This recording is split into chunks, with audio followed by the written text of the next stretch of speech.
പരലോകത്ത് നബി സല്ലല്ലാഹു അലൈഹി വസല്ലം തങ്ങളുടെ ശഫാഅത്ത് ആഗ്രഹിക്കുന്നത് സഹോദരങ്ങളെ മനുഷ്യന്മാര് മാത്രമല്ല, ജിന്നുകള് മാത്രമല്ല, മൃഗങ്ങള് മാത്രമല്ല, മരങ്ങള് വരെ അവിടുത്തെ ശഫാഅത്തും അനുഗ്രഹവും ആഗ്രഹിച്ചതല്ലേ.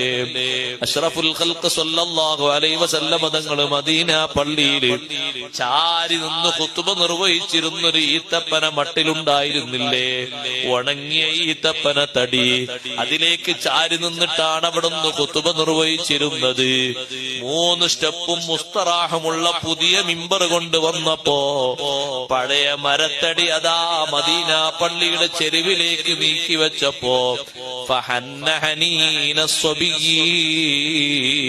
ചെറിയ കുട്ടി തേങ്ങിക്കരയും പോലെ, ചെറിയ കുട്ടി തേങ്ങിക്കരയും പോലെ ആ മരത്തടി കരയാൻ തുടങ്ങി.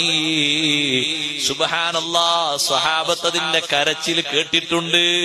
തങ്ങള് പുതിയ മിമ്പറിൽ നിന്ന് താഴെ ഇറങ്ങിയിട്ട് ഒന്നിങ്ങനെ കൈവച്ചുകൊണ്ട് ആശ്വസിപ്പിച്ചു.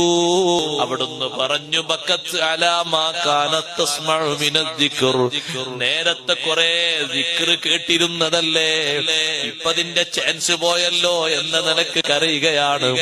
ആ മരത്തടിയോട് നബി സല്ലല്ലാഹു അലൈഹി വസല്ലം ചോദിച്ചത് ഹദീസിന്റെ മറ്റൊരു റിപ്പോർട്ടിൽ കാണാം, ഇനിയും നിനക്ക് ഇവിടെ എന്റെ ഇരിപ്പിടമാകണോ, അതല്ല നാളെ സ്വർഗത്തിൽ വിശ്വാസികൾ തണലുകൊള്ളുന്ന ഒരു വടാ വൃക്ഷമാകണോ? മരത്തടി പറഞ്ഞു, ഇവിടെ ഞാൻ ആസ്വദിച്ചല്ല നബിയേ, ഇനി നാളെ ആഖിറത്തിൽ സ്വർഗത്തിൽ മുഅ്മിനീങ്ങൾക്ക് വന്ന് വിശ്രമിക്കാനും കായ്ക്കനികൾ പറിക്കാനും എനിക്കൊരവസരം കിട്ടിയാൽ അതെനിക്ക് വലിയൊരു ഖൈറല്ലേ.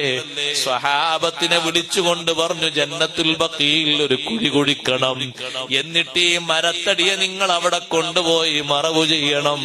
ഇതിലേക്ക് സൂചിപ്പിച്ചല്ലേ നാം പാടാറുള്ളത്, വാ അതാക്കൽ ുയബ്കി വാതദല്ലൽ ബൈന യദൈക.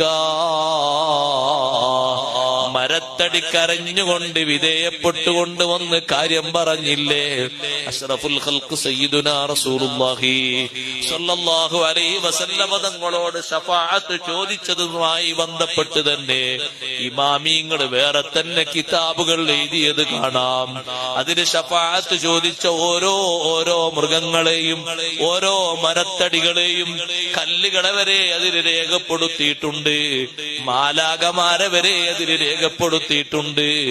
ആരാണ് അവിടുത്തെ ശഫാഅത്ത് ആഗ്രഹിക്കാത്തത്?